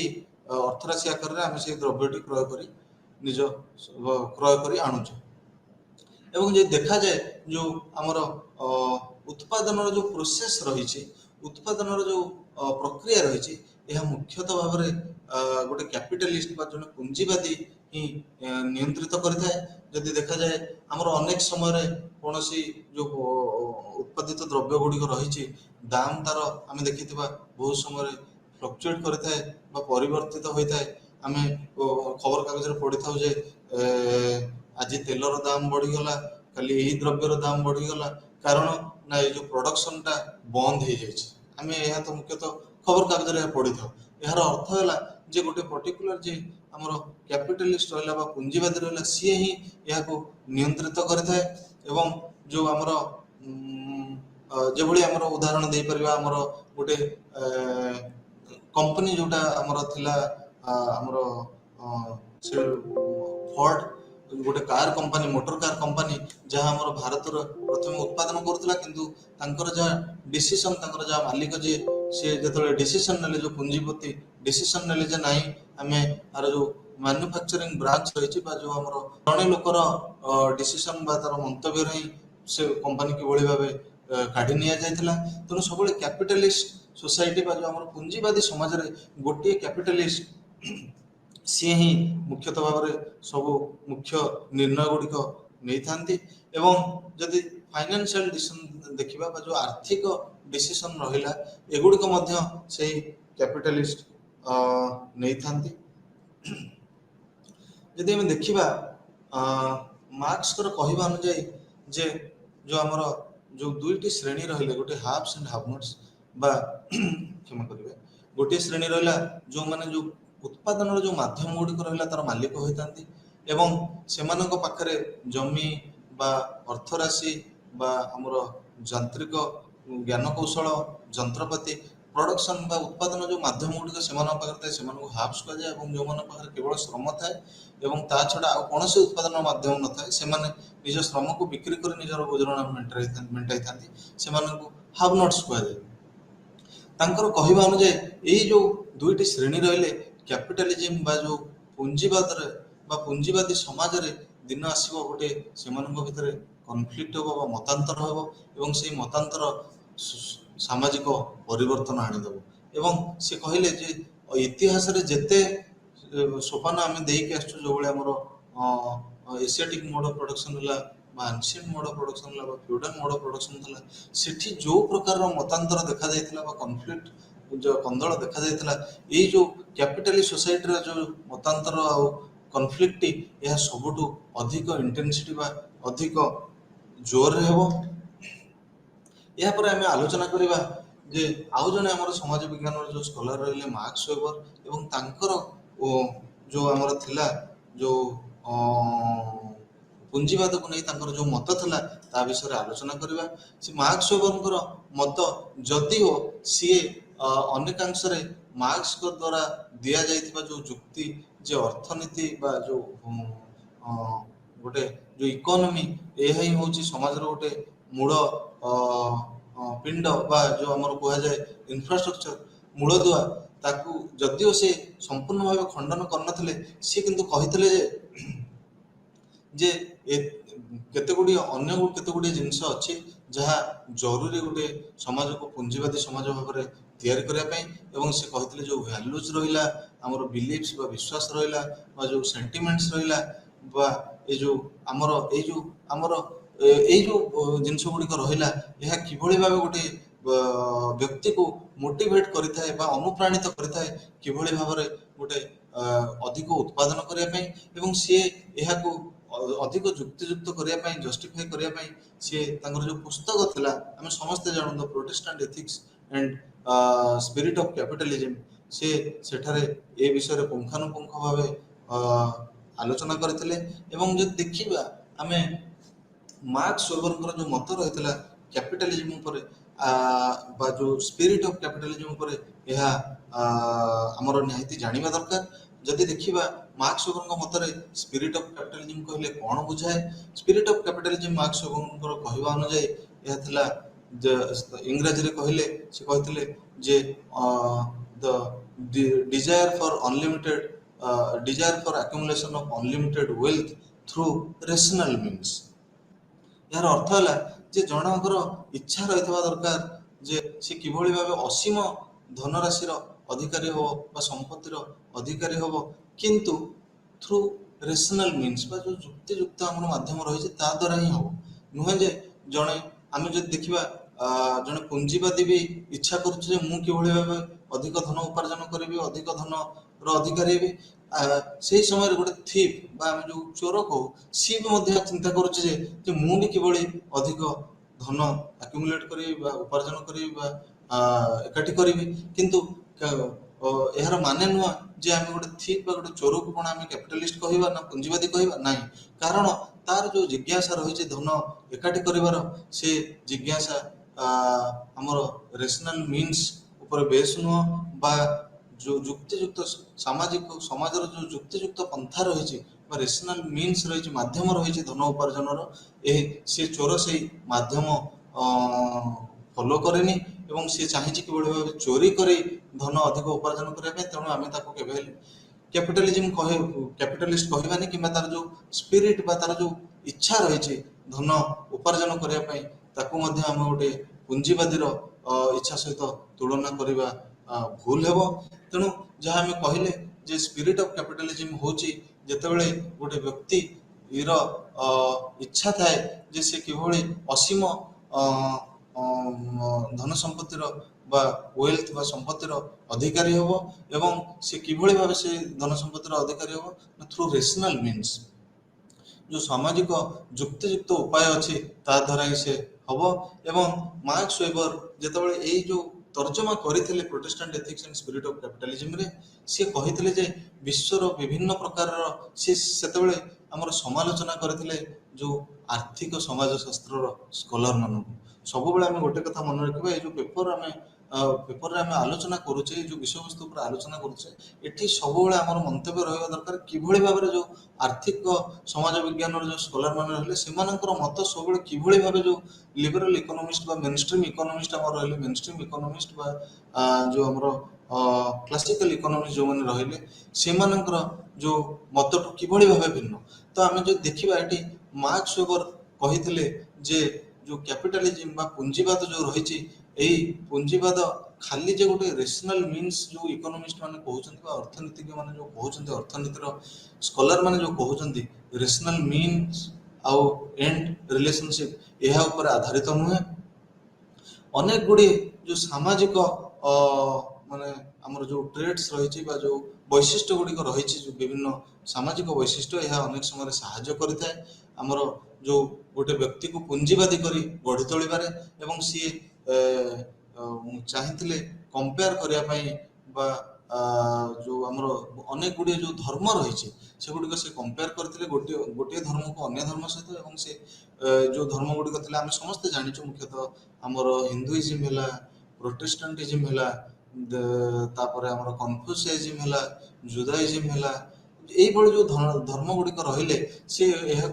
ଉପରେ ଆଲୋଚନା କରିଥିଲେ। ଏବଂ ସେ କହିଥିଲେ ବିଶ୍ୱରେ କେବଳ ଗୋଟିଏ ମାତ୍ର ଧର୍ମ ଅଛି ଯେଉଁ ଧର୍ମର ଲୋକମାନଙ୍କର ଯେଉଁ ଧର୍ମର ଯେଉଁ ପ୍ରିନ୍ସିପଲ୍ସ ରହିଛି ବା ବୈଶିଷ୍ଟ୍ୟ ଗୁଡ଼ିକ ରହିଛି, ସିଏ ଯେଉଁ କ୍ୟାପିଟାଲିଷ୍ଟ ସ୍ପିରିଟ୍ ରହିଛି ବା ଯେଉଁ ଜଣକୁ ଆମର ପୁଞ୍ଜିବାଦୀ କରି ଗଢ଼ି ତୋଳିବାର ଯେଉଁ ଆମର ବୈଶିଷ୍ଟ୍ୟ ଗୁଡ଼ିକ ଆବଶ୍ୟକ ବା ଯେଉଁ ଆମର କାରଣ ଗୁଡ଼ିକ ଜରୁରୀ, ସେହି ଧର୍ମରେ ହିଁ କେବଳ ସେହି କାରଣ ଗୁଡ଼ିକୁ ଯୁକ୍ତିଯୁକ୍ତ ଭାବେ ଉପସ୍ଥାପନ କରାଯାଇଛି। ଏବଂ ସେ ଧର୍ମଟି ଥିଲା ପ୍ରୋଟେଷ୍ଟାଣ୍ଟିଜିମ୍। ଏବଂ ସିଏ କହିଥିଲେ ଯେ ପ୍ରୋଟେଷ୍ଟାଣ୍ଟିଜିମ୍ ତାଙ୍କର ଯେଉଁ ଆନାଲିସିସ୍ ଥିଲା ବା ଯେଉଁ ତର୍ଜମା ଥିଲା ୱେବରଙ୍କର, ସିଏ ସେଠାରେ କାଲଭିନିଜିମ୍ ବୋଲି ଗୋଟେ ଯେଉଁ ଆମର ଜାଣିଛନ୍ତି କାଲଭିନଙ୍କର ଯେଉଁ କନସେପ୍ଟ ଗୁଡ଼ିକ ୟୁଜ୍ କରିଥିଲେ ବା ଯେଉଁ ଆପ୍ରୋଚ ୟୁଜ୍ କରିଥିଲେ, ଯେ କିଭଳି ଭାବେ କର୍ମ ହିଁ ଭଗବାନ, ଆଉ ଯିଏ ଅଧିକ କର୍ମ କରେ ସିଏ କିଭଳି ଭାବେ ଭଗବାନଙ୍କର ଅତି ନିକଟତର ହୋଇପାରେ। ଏବଂ କର୍ମ କରିବା, ଅଧିକ ଧନ ଉପାର୍ଜନ କରିବା, ଏହା କିଭଳି ମାନେ ଭଗବାନଙ୍କ ପାଖକୁ ସେ ଯେଉଁ ପୁଞ୍ଜିବାଦୀ ରହିଲା ତାକୁ କିଭଳି ଭଗବାନଙ୍କ ନିକଟତର କରାଇଥାଏ। ଏବଂ ଅନ୍ୟ କେତେ ଗୁଡ଼ିଏ ଯେଉଁ ପ୍ରିନ୍ସିପଲ୍ ରହିଲା ସେ ଯେଉଁ ପ୍ରୋଟେଷ୍ଟାଣ୍ଟିଜିମ୍ର, ସେଇ ଯେଉଁ ପ୍ରିନ୍ସିପଲ୍ ଗୁଡ଼ିକ ମଧ୍ୟରେ ହେଲା ଆମର ଯେଉଁ ଆଭଏଡାନ୍ସ ଟୁ ଆଲକୋହଲିଜିମ୍ ବା ଯେଉଁ ଆମର ଆଲକୋହଲ କନଜମ୍ପସନ୍ ବା ଉପଭୋଗ, ଯେଉଁ ସୁରାପାନ କରନ୍ତି, ମଦ୍ୟପାନ କରନ୍ତି, ତାକୁ କିଭଳି ଆଭଏଡ୍ କରିବା ଦରକାର। ଆମର ଯେମିତି କେତେ ଗୁଡ଼ିଏ ଆଉ ଗୋଟେ ପ୍ରିନ୍ସିପଲ୍ ଥିଲା କିଭଳି ଭାବେ ଡିଟେଲ୍ଡ ଆକାଉଣ୍ଟିଂ ବା କିଭଳି ହିସାବ ରଖିବା ଜରୁରୀ, ଏହିସବୁ କେତେ ଗୁଡ଼ିଏ ପ୍ରିନ୍ସିପଲ୍ ଉପରେ ସେ ଆଲୋଚନା କରିଥିଲେ। ଏବଂ ସେ କହିଥିଲେ ଯେ କିଭଳି ଭାବେ ଯେଉଁ ଧର୍ମ ଆମର ରହିଲା ପ୍ରୋଟେଷ୍ଟାଣ୍ଟିଜିମ୍, ଏହା କିଭଳି ଏହା ଗୋଟେ ସାମାଜିକ ଆସ୍ପେକ୍ଟ ବା ଯେଉଁ ସୋସିଆଲ ଆସ୍ପେକ୍ଟ ଆମେ କହୁ, କ୍ଷମା କରିବେ, ଏଇ ସୋସିଆଲ ଆସ୍ପେକ୍ଟ ଯେଉଁ ରହିଲା କିଭଳି ଭାବେ ଗୋଟିଏ ଆର୍ଥିକ ଯେଉଁ ଆମର ବ୍ୟବହାର ରହିଛି ବା ଇକୋନୋମିକ ବିହେଭିୟର ରହିଛି, ଏହା କିଭଳି ଭାବେ ଏହାକୁ ପ୍ରଭାବିତ କରିଥାଏ, ୱେବରଙ୍କର ଏହି ତର୍ଜମା ବା ଆଲୋଚନାରେ ଆମେ ଜାଣିବାକୁ ପାଇଛେ। କିନ୍ତୁ ଏହା ନୁହେଁ ଯେ ୱେବର ଯାହା କହିଥିଲେ ତାକୁ କେହି ଖଣ୍ଡନ କରିନାହାନ୍ତି। ଅନେକାଂଶରେ ଆମେ ପୂର୍ବରୁ ମଧ୍ୟ ମୁଁ କହିଥିଲି କିଭଳି ଭାବେ ଭାରତ କ୍ଷେତ୍ରରେ ଯେଉଁ ଆମର ୱେବର କହିଥିଲେ ହିନ୍ଦୁଇଜିମ୍ର ଯେଉଁ ଆମର ଧାର୍ମିକ ଯେଉଁ ପ୍ରିନ୍ସିପଲ୍ସ ରହିଛି ବା ଯେଉଁ ନିୟମାବଳୀ ରହିଛି, ସେ ଯେଉଁ ଧର୍ମର ଯେଉଁ ନିୟମାବଳୀ ରହିଛି ହିନ୍ଦୁ ଧର୍ମର, ସେ ନିୟମାବଳୀ ଗୁଡ଼ିକ କିଭଳି ଭାବରେ ଆମର ପୁଞ୍ଜିବାଦକୁ ପ୍ରମୋଟ କରୁନି ସେ କହିଥିଲେ। କିନ୍ତୁ ଯଦି ଦେଖାଯାଏ ଆମର ଯେଉଁ କିଛି ସ୍କଲାର ମାନେ କାମ କରୁଛନ୍ତି ମାରୱାଡ଼ିଜ ମାନଙ୍କ ଉପରେ, କିଭଳି ଭାବେ ସେମାନେ ମଧ୍ୟ ଆର୍ଥିକ କ୍ଷେତ୍ରରେ ଏତେ ପ୍ରଗତିଶୀଳ ହୋଇପାରିଛନ୍ତି, କିଭଳି ଭାବେ ଆମର ଯେଉଁ ଦକ୍ଷିଣ ଭାରତର କେତେ ଗୁଡ଼ିଏ କମ୍ୟୁନିଟି ରହିଲେ ବା ସମ୍ପ୍ରଦାୟ ରହିଲେ, ଯେଭଳି ଭାବେ ଆମେ ଦେଖିଛେ ଚେଟିଆର୍ସ, ନାଡାର୍ସ ଉଦାହରଣ ସ୍ୱରୂପ ଆମର ଯେଉଁ ଶିବ ନାଡାର୍ସ ଗ୍ରୁପ ଅଫ କମ୍ପାନୀ ଆମେ ସମସ୍ତେ ଜାଣିଛେ, HCL ଯେଉଁ ଆମର କମ୍ପାନୀ ଅଛି, ସେଇ ଯେଉଁ ସମ୍ପ୍ରଦାୟ ଗୁଡ଼ିକ ରହିଲେ ସେମାନେ ମଧ୍ୟ ତାଙ୍କର କହିବା ଅନୁଯାୟୀ, ସ୍କଲାର ମାନଙ୍କର କହିବା ଅନୁଯାୟୀ ଯେ ସେମାନେ ମଧ୍ୟ ହିନ୍ଦୁ ଧର୍ମ ବା ହିନ୍ଦୁ ଧର୍ମ ସମ୍ପ୍ରଦାୟର, କିନ୍ତୁ କିଭଳି ଭାବେ ସେମାନେ ଆର୍ଥିକ କ୍ଷେତ୍ରରେ ଏତେ ପ୍ରଗତି କରିପାରିଛନ୍ତି। ତେଣୁ ସେମାନେ ମଧ୍ୟ ଯେଉଁ ୱେବରଙ୍କର ଯୁକ୍ତି ଥିଲା ତାକୁ ଖଣ୍ଡନ କରିଥିଲେ। ଏବଂ କିଛି ସ୍କଲାର ମଧ୍ୟ ଯେଉଁ ଚାଇନାର ଆମର କନଫ୍ୟୁସିଆଜିମ୍ ଉପରେ, ଚୀନର ଯେଉଁ କନଫ୍ୟୁସିଆଜିମ୍ ଉପରେ ମଧ୍ୟ କାମ କରି କହିଛନ୍ତି ଯେ ତାଙ୍କର ଧର୍ମ, ସେମାନେ କନଫ୍ୟୁସିଆଜିମକୁ ଫଲୋ କରିବା ମାନି ମଧ୍ୟ ତାଙ୍କର ଯେଉଁ ଧର୍ମର ନିୟମାବଳୀ ରହିଛି ତାକୁ ମାନି ମଧ୍ୟ ସେମାନେ କିଭଳି ଭାବେ ଆର୍ଥିକ କ୍ଷେତ୍ରରେ ଏତେ ପ୍ରଗତିଶୀଳ ହୋଇପାରିଛନ୍ତି। ଏବଂ ଏହାପରେ ମଧ୍ୟ ଆମର ଆଲୋଚନା କରିଥିଲେ ଆହୁରି କେତେ ଜଣ ସ୍କଲାର ଥିଲେ ଯେଉଁମାନେ ଯେଉଁ ଜାପାନର ସାମୁରାଇ ସମ୍ପ୍ରଦାୟ ଅଛନ୍ତି ସେମାନଙ୍କର ଯେଉଁ ଆମର ଉଦାହରଣକୁ ଉପସ୍ଥାପନ କରିଥିଲେ ୱେବରଙ୍କ ଯୁକ୍ତିକୁ ଖଣ୍ଡନ କରିବା ପାଇଁ ଯେ କିଭଳି ସାମୁରାଇ ସମ୍ପ୍ରଦାୟର ଯେଉଁ ଆମର ଧାର୍ମିକ ନିୟମାବଳୀ ରହିଛି ତାଙ୍କର ସେ ନିୟମାବଳୀ ପାଳନ କରି ମଧ୍ୟ ଯେଉଁ ସାମୁରାଇ ସମ୍ପ୍ରଦାୟ ଅଛନ୍ତି ସେମାନେ କିଭଳି ଭାବେ ଅର୍ଥନୀତିର ଯେଉଁ ସିଢ଼ିରେ ଅନେକ ଗୁଡ଼ିଏ ପାହାଚ ଚଢ଼ି ଆଗେଇ ଯାଇଛନ୍ତି। ଏହାପରେ ଆମେ ଦେଖିବା ଯେ ଯେଉଁ ଆମର ନକାରାତ୍ମକ ଯେଉଁ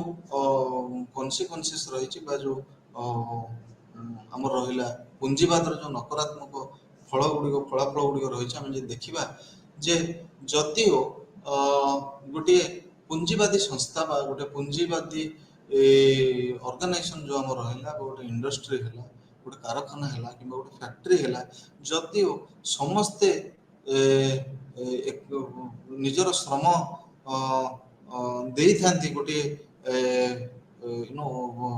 ଆମେ ଜାଣୁ ଯେଉଁ ଉତ୍ପାଦନ କରିବାରେ ଆଉ ପ୍ରଫିଟ୍ ମେକିଂ ବା ଯେଉଁ ଆମକୁ ଲାଭ ଯେତେବେଳେ ଉପାର୍ଜନ କରିବାରେ ସମସ୍ତଙ୍କର ଶ୍ରମର ଯୋଗଦାନ ଥାଏ କିନ୍ତୁ ଯେତେବେଳେ ଲାଭ ବଣ୍ଟନର ସମୟ ଆସେ କେବଳ ଯେଉଁ ପୁଞ୍ଜିବାଦୀ ରହିଲେ ସେଇମାନେ ହିଁ ଲାଭ ଅଂଶଟିକୁ ଗ୍ରହଣ କରିଥାନ୍ତି ଏବଂ ବହୁତ କମ୍ କ୍ଷେତ୍ରରେ ଦେଖାଯାଏ ଦେଖାଯାଏ ଯେ କୌଣସି ପୁଞ୍ଜିପତି ତାଙ୍କର ଲାଭାଂଶରୁ କିଛି ଆମର ଯେଉଁ ଅଂଶ ତାଙ୍କର ଯେଉଁ ଶ୍ରମିକମାନେ ରହିଲେ ତାଙ୍କ ପାଇଁ ବାଣ୍ଟିଥାନ୍ତି। କିନ୍ତୁ ଯଦି ଦେଖାଯାଏ ମାର୍କ୍ସଙ୍କର କହିବା ଅନୁଯାୟୀ ଯେ ଏଇ ଯେଉଁଠି ଗୋଟେ ଲାଭ ଉପାର୍ଜନ ପାଇଁ ସମସ୍ତେ ଶ୍ରମଦାନ କରୁଛନ୍ତି ସମାନ ଭାବରେ କିନ୍ତୁ ଯେଉଁ ଲାଭ ଉପାର୍ଜିତ ଲାଭକୁ ଯେତେବେଳେ ବଣ୍ଟନ କରିବା ଆସୁଛି ଏହାକୁ ଯେତେବେଳେ ଜଣେ ପୁଞ୍ଜିବାଦୀ ନେଇଯାଉଛି ଏହି କାରଣ ପାଇଁ ଅନେକ ସମୟରେ ଆମର ଯେଉଁ କୁହାଯାଏ ଅସନ୍ତୁଷ୍ଟ ନିଜର ଅସନ୍ତୋଷ ବ୍ୟକ୍ତ କରିଥାନ୍ତି ଆମର ଯେଉଁ ୱାର୍କର ମାନେ ରହିଲେ ବା ଶ୍ରମିକ ମାନେ ରହିଲେ ଏବଂ ଏଇଥିରୁ ହିଁ ଜନ୍ମ ନେଇଥାଏ ଆମର ଯେଉଁ ବିପ୍ଳବର ଚିନ୍ତାଧାରା ଏବଂ ତାଙ୍କର କହିବା ଅନୁଯାୟୀ ଯେ କିଛି ବ୍ୟକ୍ତି ହିଁ ଯେଉଁ ଧନିକ ଶ୍ରେଣୀ ବା ଧନୀ ଦିନକୁ ଦିନ ଧନୀ ହୋଇଯାଇଥାନ୍ତି ଏବଂ କିଛି ବ୍ୟକ୍ତି ଯେଉଁମାନେ ଶ୍ରମିକ ଥିଲେ 10 ବର୍ଷ ଆଗରୁ କି 15 ବର୍ଷ ଆଗରୁ ସେମାନେ ସବୁଦିନ ପାଇଁ ସେଇଭଳି ଶ୍ରମିକ ହୋଇ କାମ କରିଥାନ୍ତି। ଏଠାରେ ଯେଉଁ ସମାନତା ବା ଇକ୍ୱାଲିଟି ଯେଉଁ ଗ୍ରୋଥର ଇକ୍ୱାଲିଟି ବା ଯେଉଁ ବିକାଶର ଯେଉଁ ସମାନତା ରହିବା କଥା ଏହା ରହିନଥାଏ ଏବଂ ସେ ତାଙ୍କର କହିବା ଅନୁଯାୟୀ ଯେଉଁ ଆମର ଲେବର ଲଜ୍ ରହିଲା ଯେହେତୁ ଆମର ଶ୍ରମିକମାନଙ୍କ ପାଇଁ କୌଣସି ଆଇନ ନାହିଁ ସେମାନଙ୍କର ଯେଉଁ ରାଇଟ୍ ରହିଲା ତାକୁ ପ୍ରୋଟେକ୍ଟ କରିବା ପାଇଁ ବା ତାକୁ ଶ୍ରମିକମାନଙ୍କୁ ତାଙ୍କର ଦେୟ ପ୍ରଦାନ କରିବା ପାଇଁ କୌଣସି ଆମର ଏଭଳି ମେକାନିଜିମ୍ ନାହିଁ ଯାହା ଦ୍ୱାରା ସେମାନେ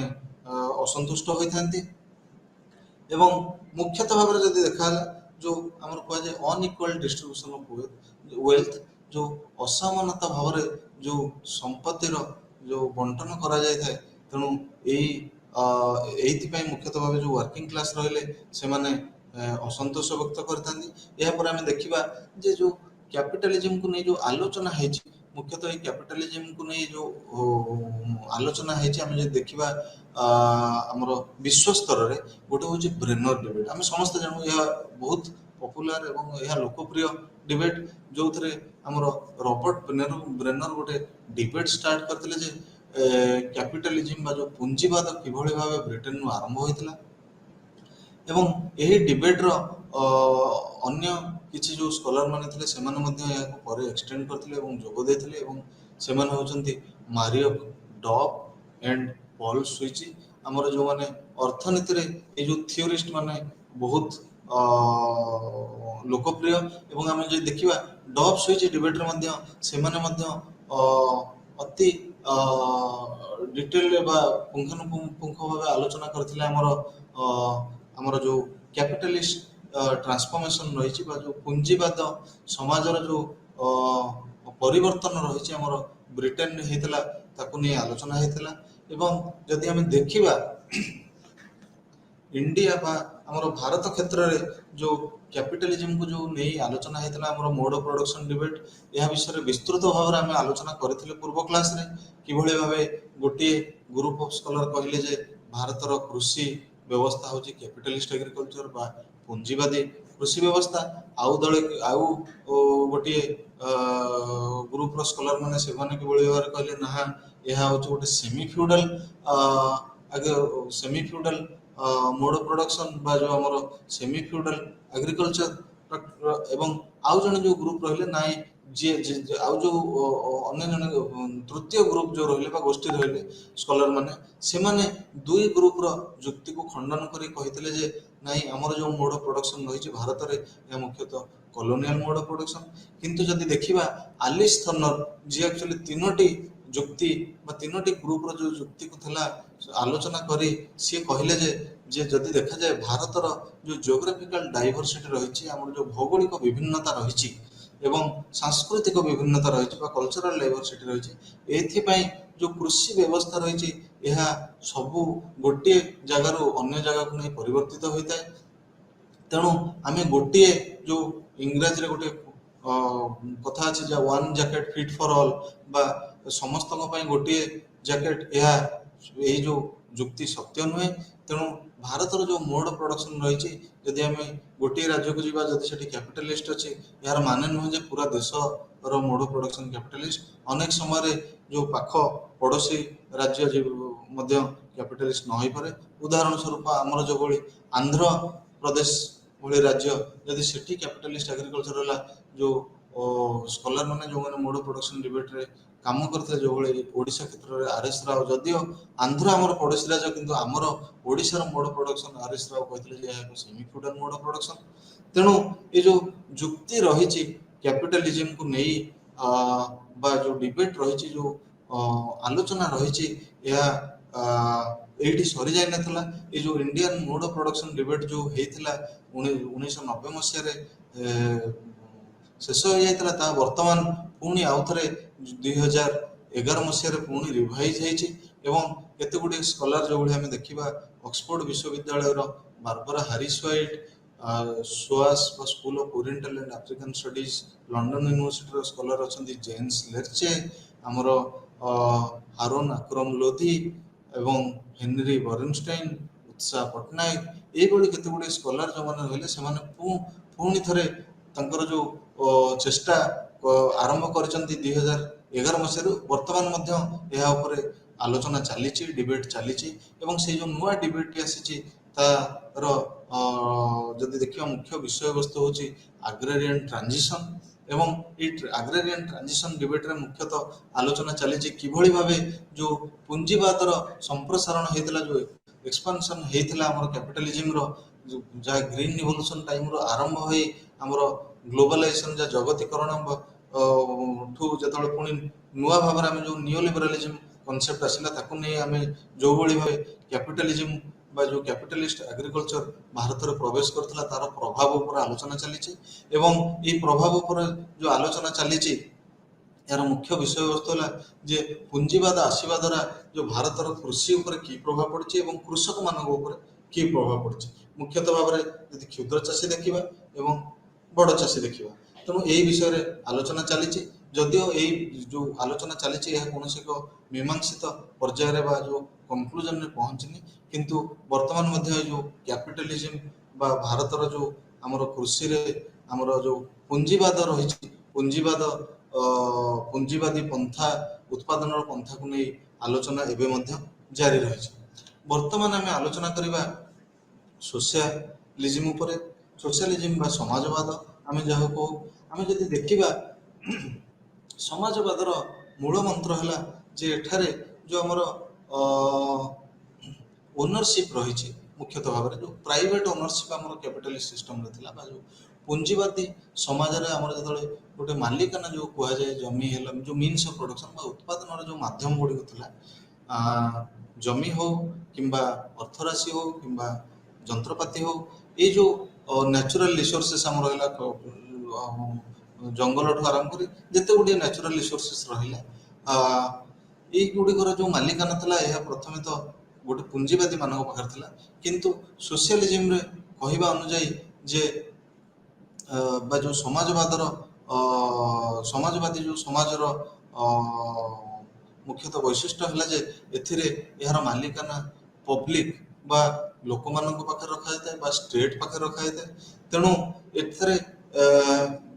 ଏହାର ଯେଉଁ ମୁଖ୍ୟ ଲକ୍ଷ୍ୟ ହେଲା ବା ଗୋଟେ ସୋସିଆଲିଷ୍ଟ ସୋସାଇଟି ବା ଯେଉଁ ଆମର ସମାଜବାଦୀ ସମାଜର ମୁଖ୍ୟ ଲକ୍ଷ୍ୟ ହେଲା ଯେ ଗୋଟେ ଏଭଳି ସମାଜ ଗଢ଼ି ତୋଳିବା ଯେଉଁଠାରେ କି ଲିବର୍ଟି, ଇକ୍ୱାଲିଟି ଏବଂ fraternity, social justice, classlessness, cooperation, abundance and peace. ଆମେ ଯଦି ଦେଖିବା ଗୋଟେ ସମାନତା ରହିବା ଦରକାର, ଗୋଟେ ଫ୍ରିଡମ୍ ଅଫ୍ ଚଏସ୍ ବା ଗୋଟେ ଲିବର୍ଟି ରହିବା ଦରକାର, ଜଣଙ୍କର ସ୍ୱାଧୀନତା ରହିବା ଦରକାର ଯେ ମୁଁ କ'ଣ ଉତ୍ପାଦନ କରିବି, କ'ଣ ଉପଭୋଗ କରିବି ଏବଂ କ୍ଲାସଲେସନେସ୍ ଯାହାକୁ କୁହାଯାଏ ଆମର ଯେଉଁଭଳି ଭାବେ କ୍ଲାସ ବେସ୍ ସୋସାଇଟି ଥିଲା ବା ଯେଉଁ ଆମର ଶ୍ରେଣୀ ଯୁକ୍ତ ସମାଜ ଥିଲା ଯେଉଁଠାରେ ଗୋଟେ ଅପର କ୍ଲାସ୍ ଥିଲେ, ଗୋଟେ ଲୋୟର କ୍ଲାସ୍ ଥିଲେ କିମ୍ବା ଆମର ଯେଉଁଠି ଗୋଟେ ଓନିଂ କ୍ଲାସ୍ ଥିଲେ, ନନ୍ ଓନିଂ କ୍ଲାସ୍ ଥିଲେ ବା ଲେବର କ୍ଲାସ୍ ଥିଲେ, ସେଇଭଳି କୌଣସି ଶ୍ରେଣୀ ବିଭାଜନ ରହିବନି ସମାଜରେ। ଧନୀ ଏବଂ ଦରିଦ୍ର ବା ଯେଉଁ ହାଭ୍ ଆଣ୍ଡ ହାଭ୍ ନଟ୍ସ ଭିତରେ କୌଣସି ବିଭାଜନ ରହିବନି। ସମାଜଟା ଗୋଟେ ସମାନତା ଉପରେ ଆଧାରିତ ହେବ ଏବଂ ଶାନ୍ତିପ୍ରିୟ ସମାଜ ହେଇଥିବା ଦରକାର, କୋଅପରେଟିଭ ସୋସାଇଟି ହେଇଥିବା ଦରକାର ବା ଯେଉଁଠି ସମସ୍ତେ ସମସ୍ତଙ୍କୁ ସାହାଯ୍ୟ କରୁଥିବେ। ଏଇଭଳି ଯେଉଁ ସମାଜର ଯେଉଁ ପରିକଳ୍ପନା ତାକୁ ଆମେ ସୋସିଆଲିଷ୍ଟ ସୋସାଇଟି କହିଥାଉ। ଏବଂ ଯଦି ଦେଖାଯାଏ ଯେଉଁ ସୋସିଆଲିଜିମକୁ ନେଇକରି ଯେଉଁ ଆଲୋଚନା ହେଇଥିଲା ବା ଯେଉଁ ତର୍ଜମା ହେଇଥିଲା, ଏ ଆଲୋଚନାରେ ଯଦି ଦେଖିବା ଯେଉଁ ଆମର ନାରାୟଣଙ୍କର ଜଣେ ସ୍କଲାର ଥିଲେ ନାରାୟଣ, ତାଙ୍କର ଯେଉଁ ଡେଫିନେସନ୍ ଥିଲା ତାକୁ କୁହାଯାଇଥିଲା ଯେ ଏହା ଏକ system of social reconstruction. Reconstruction ମାନେ ପୁନର୍ଗଠନ। ଆମେ ଯେଉଁ ସମାଜ ଆମର ରହିଛି ବର୍ତ୍ତମାନ ତାକୁ ଯେତେବେଳେ ପୁନର୍ଗଠନ କରି ଗୋଟେ ଇକ୍ୱାଲ ବା ଗୋଟେ ସମାଜ ଗଠନ କରୁଛୁ ଯାହା ବେସ୍ଡ ଅନ୍ ଇକ୍ୱାଲିଟି ବା ଯେଉଁ ସମାନତା ଉପରେ ଯେଉଁ ସମାଜ ଗଠନ ହେଉଛି ତାକୁ ଆମେ କହିବା ସୋସିଆଲିଷ୍ଟ ସୋସାଇଟି। ଏବଂ ଯଦି କୁହାଯାଏ ରସେଲଙ୍କର ଯେଉଁ ଡେଫିନେସନ୍ ଥିଲା ତାହା ବହୁତ ପପୁଲାର ଥିଲା ଏବଂ ଲୋକପ୍ରିୟ ଥିଲା। ତାଙ୍କର କହିବା ଅନୁଯାୟୀ ସେ କହିବା କଥା ଯେ ଯେତେବେଳେ ଗୋଟେ ସମ୍ପ୍ରଦାୟ ଯେଉଁଠି ଗୋଟେ ବ୍ୟକ୍ତି ବିଶେଷ କୌଣସି ଲ୍ୟାଣ୍ଡ ଆଣ୍ଡ କ୍ୟାପିଟାଲ ସେ କହିଥିଲେ ଜମି ରହିଲା ଯାହା ମୁଖ୍ୟ ଆମର ମିନ୍ସ ବା ମାଧ୍ୟମ ଉତ୍ପାଦନର ତାର ମାଲିକାନା ଏବଂ ଆମର ଯେଉଁ କ୍ୟାପିଟାଲ ରହିଲା ବା ଯେଉଁ ଅର୍ଥ ବା ପୁଞ୍ଜି ରହିଲା ତାର ଯଦି ମାଲିକାନା ଗୋଟେ କମ୍ୟୁନିଟିକୁ ଦିଆଯାଇପାରେ ବା ଗୋଟେ ସମ୍ପ୍ରଦାୟକୁ ଦିଆଯାଏ ତାହେଲେ ଆମର ସେ ଯେଉଁ ଇନିକ୍ୱାଲିଟି ରହିଛି ବା ଅସମାନତା ରହିଛି ତାହାକୁ ଆମେ ଏଡ଼େଇ ଦେଇପାରିବା ଏବଂ ସମାନତା ବା ଇକ୍ୱାଲିଟି ଯେଉଁ ଜିନିଷ କନସେପ୍ଟ ରହିଛି ତାକୁ ଆମେ ଆଚିଭ୍ କରିପାରିବା। ଯଦି ଦେଖାଯାଏ ସେ ମଧ୍ୟ କହିଥିଲେ ଯେ ଯେଉଁ ସମ୍ପ୍ରଦାୟକୁ ଦିଆଯିବ ତାର ମାଲିକାନା ଏହା ନୁହଁ ଯେ ଏହା ସବୁବେଳେ ଡେମୋକ୍ରାଟିକ୍ ହେଇଥିବା ଦରକାର ବା ଗୋଟେ ଗଣତାନ୍ତ୍ରିକ ମାଲିକାନା ହେଇଥିବା ଦରକାର ଯେଉଁଠିକି ସମସ୍ତେ ପରସ୍ପରର ମତ ନେଇ ସେ ଯେଉଁ ଆମର ରହିଲା ଡିସିସନ୍ ରହିଲା ବା କୌଣସି ମେଜର ଡିସିସନ୍ ରହିଲା ଯେତେବେଳେ ସେମାନେ ନିଅନ୍ତି ତାହା ସବୁବେଳେ ସର୍ବମତ ଅନୁସାରେ ହେବା ଦରକାର ଏବଂ ଏହା ଗଣତାନ୍ତ୍ରିକ ହେବା ଦରକାର। ଆମର ମହାତ୍ମା ଗାନ୍ଧୀଙ୍କର ଯେଉଁ ଜାତିର ପିତା ମହାତ୍ମା ଗାନ୍ଧୀଙ୍କର ଯେଉଁ ଡେଫିନେସନ୍ ଥିଲା ସୋସିଆଲିଜିମର ତାହାର ତାଙ୍କର କହିବା ଅନୁଯାୟୀ ସୋସିଆଲିଜିମର ଅର୍ଥ ହେଲା ଯେଉଁ ସମାଜରେ ମେମ୍ବର ମାନେ ବା ଯେଉଁ ବ୍ୟକ୍ତିବିଶେଷ ମାନେ ରହିଲେ ଆମର ସମାଜର ସେମାନେ ଯଦି ସମାନ ଭାବରେ ରହିଲେ ଯେଉଁଠିକି ଉଚ୍ଚ ଏବଂ ନିଚର ଭେଦଭାବ ନ ରହିଲା ସେଇ ସମାଜକୁ ହିଁ ଆମେ ଗୋଟେ